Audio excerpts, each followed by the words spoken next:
প্রেম ও বিরহের অমর এক উপাখ্যান চন্দ্রাবতী। বাংলার আদি নারী কবি তিনি। কারো মতে তিনিই বাংলার প্রথম নারী কবি।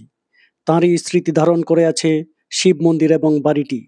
কিশোরগঞ্জ সদর উপজেলার মাইজখাপন ইউনিয়নের কাচারিপাড়া গ্রামে শিব মন্দির ও বাড়িটির অবস্থান। ষোড়শ শতকের মনসামঙ্গলের বিখ্যাত কবি দ্বিজবংশী দাসের কন্যা ও বাংলার আদি মহিলা কবি রূপে খ্যাত চন্দ্রাবতী পূজিত ও বহু কাহিনী সম্পৃক্ত। চন্দ্রাবতী যেমন কবি ছিলেন, তেমনি ছিলেন রোমান্টিক মনের অধিকারিণী। চন্দ্রাবতীর প্রাণের দেবতা ছিলেন পার্শ্ববর্তী গ্রামের জয়ানন্দ নামের এক ব্রাহ্মণ যুবক। মন্দিরটি খ্রিস্টীয় ষোড়শ শতাব্দীতে নির্মিত। মন্দিরটিকে ঘিরে নানা কাহিনী প্রচলিত রয়েছে। নয়ন ঘোষ প্রণীত পালাগান চন্দ্রাবতী থেকে জানা যায়, চন্দ্রাবতীর সাথে বিবাহের কথা ছিল তার ছোটবেলার সাথী ও প্রেমিক জয়ানন্দের। কিন্তু জয়ানন্দ এক মুসলমান নারীর প্রেমে পড়ে ধর্মান্তরিত হন। এতে চন্দ্রাবতীর হৃদয় ভেঙে যায়। পিতা দ্বিজবংশী দাসের কাছে দুটি প্রার্থনা করেন চন্দ্রাবতী: ফুলেশ্বরী নদীর তীরে মন্দির প্রতিষ্ঠা এবং চিরকুমারী থাকার বাসনা। কন্যার দুটি প্রার্থনাই মেনে নেন পিতা। এমনি করেই এক সময়ের খরস্রোতা নদী ফুলেশ্বরীর তীরে শিব মন্দিরটি স্থাপিত হয়। বর্তমানে নদীটির কোনো চিহ্ন না থাকলেও মন্দিরটি এখনো কালের বক্ষ বিদীর্ণ করে দাঁড়িয়ে আছে। এক পর্যায়ে প্রেমিক জয়ানন্দ তার ভুল বুঝতে পেরে ফিরে আসেন চন্দ্রাবতীর কাছে, কিন্তু অভিমানী চন্দ্রাবতী তাকে শূন্য হাতে ফিরিয়ে দেন। ইতিহাসবিদদের মতে জয়ানন্দ পরে ফুলেশ্বরীর নদীতে ঝাঁপ দিয়ে আত্মহত্যা করেন। চন্দ্রাবতীও জয়ানন্দের মতো ফুলেশ্বরীর জলে প্রাণ বিসর্জন দেন। অনেকের মতে চন্দ্রাবতী স্বাভাবিক মৃত্যুবরণ করেছিলেন। কিশোরগঞ্জের দর্শনীয় নিদর্শনের মধ্যে কবি চন্দ্রাবতীর শিব মন্দির ও বাড়িটি অন্যতম সেরা আকর্ষণ। মন্দিরটি দীর্ঘদিন অত্যন্ত জরাজীর্ণ অবস্থায় ছিল। 90 দশকের মাঝামাঝি সময় প্রত্নতত্ত্ব বিভাগ মন্দিরটি সংস্কার করে। মন্দির ও বাড়িটিকে ঘিরে কিশোরগঞ্জবাসীর মনে একটা আবেগ ও গৌরবের জায়গা তৈরি হয়েছে। এটাকে যথাযথভাবে সংরক্ষণ করতে না পারলে ইতিহাসের পাতা থেকে একদিন মুছে যাবে পুরাকীর্তির নিদর্শনটি। চন্দ্রাবতীর মন্দিরের পাশেই রয়েছে বাড়িটি। বাড়িটিও প্রায় ধ্বংসপ্রাপ্ত। এটি বাড়িটির সামনের অংশ। দ্বিতল এই বাড়িটি খুবই ঝুঁকিপূর্ণ অবস্থায় রয়েছে। মন্দিরের পাশাপাশি বাড়িটিও যথাযথভাবে সংস্কার এবং সংরক্ষণের দাবি এলাকাবাসীর।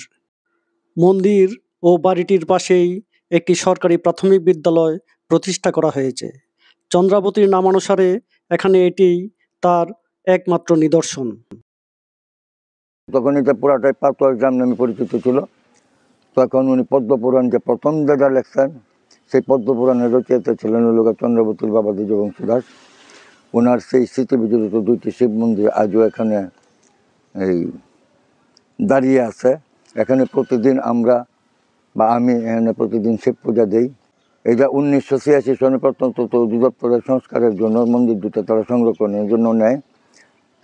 নেওয়ার পরেও এই অর্ধবর্জ্য কোনো সিকিউরিটি, কোনো যে তার একটা বেড়া দেওয়া, তার জন্য আবেদন করা হয়েছে, কিন্তু এই পর্যন্ত কোনো উদ্যোগ তারা নেয় নাই। এই অবস্থায় পরবর্তী সময় যেহেতু বাংলার প্রথম কবি, মহিলা কবি, এই বাড়িটার স্মৃতি বিজড়িত, এই জায়গায় তার স্মৃতি বিজড়িত, তখন তার নামে একটা স্কুল করার জন্য এলাকার ছেলেরা যখন সংঘবদ্ধ হয়ে বললো তুলসী দাস রায় উনি মারা গেছেন এরকম অবস্থায়, তার উত্তরাধিকারী হলেন আমরা, তখন উনি এই চন্দ্রাবতী স্কুলের নামে এই জায়গাটা ডোনার হিসেবে দান করে যান এবং আমরাও এখানে তার উত্তরাধিকারী সূত্র হিসাবে এই বাড়িতে আসি। এবং দুইটা হইল শিব মন্দির। একটা শিব মন্দির হইল দ্বারকানাথ রায় প্রতিষ্ঠিত, সেটা হলো বড় যে শিব মন্দিরটা, এটা ছোটো শিব মন্দির হলো বিশম্বর রায়ের শিব মন্দির, যেটাতে নাকি চন্দ্রাবতী আমরা যেটা শুনছি যে এখানে সেই মন্দিরে সে পূজা করতো, অর্চনা দিত, এই ভাটেশ্বরী নদীর থেকে জল নিত, নিয়ে শিবকে স্নান করাইতো। এই অবস্থায় তার এখানে এই বাংলার প্রথম মহিলা কবি সেই বিজড়িত স্থান। পরবর্তী তিনি ওই নীলকণ্ঠ রায়ের যে বাড়িতে, এটাই তার স্মৃতি বিজড়িত বাড়ি, এখানে সে থাকতো। এই বাড়িটাতে নীলকণ্ঠ রায়ের উত্তরাধিকারী সূত্র যারা আছে তাদের সাথে তাদের একটা সম্পর্ক ছিল। পরবর্তী সময় তো উনি মারা গেছেন, এটা তো 300-400 বছর আগের কথা, এতটা তো আমরা সঠিকভাবে বলতে পারবো না। তবে এটা এই জায়গাটা তার স্মৃতি বিজড়িত, এই বাড়ি তার স্মৃতি বিজড়িত, এই মন্দির দুইটাও তার শিব মন্দির। চন্দ্রাবতী বাড়ি এবং মন্দির চন্দ্রাবতীর স্মৃতি বিজড়িত। জয়ানন্দের সাথে চন্দ্রাবতী প্রেমের সম্পর্ক ছিল। জয়ানন্দ মুসলমান মেয়ের সঙ্গে প্রেমে মগ্ন হয়ে গেলে চন্দ্রাবতী সঙ্গে একটা বাধা পড়ে। জয়ানন্দ তার ভুল বুঝতে পেরে চন্দ্রাবতীর সঙ্গে আবার প্রেমের সম্পর্ক গড়তে চায়, কিন্তু এসে দেখে চন্দ্রাবতী এই সম্পর্ক আর হয় নাই। জয়ানন্দ আত্মহত্যা করে, সাথে সাথে চন্দ্রাবতীও আত্মহত্যা করে। চন্দ্রাবতীর স্মৃতি বিজড়িত বাড়ি এবং মন্দির ধ্বংসের পথে, এটি অচিরেই সংরক্ষণ করা উচিত।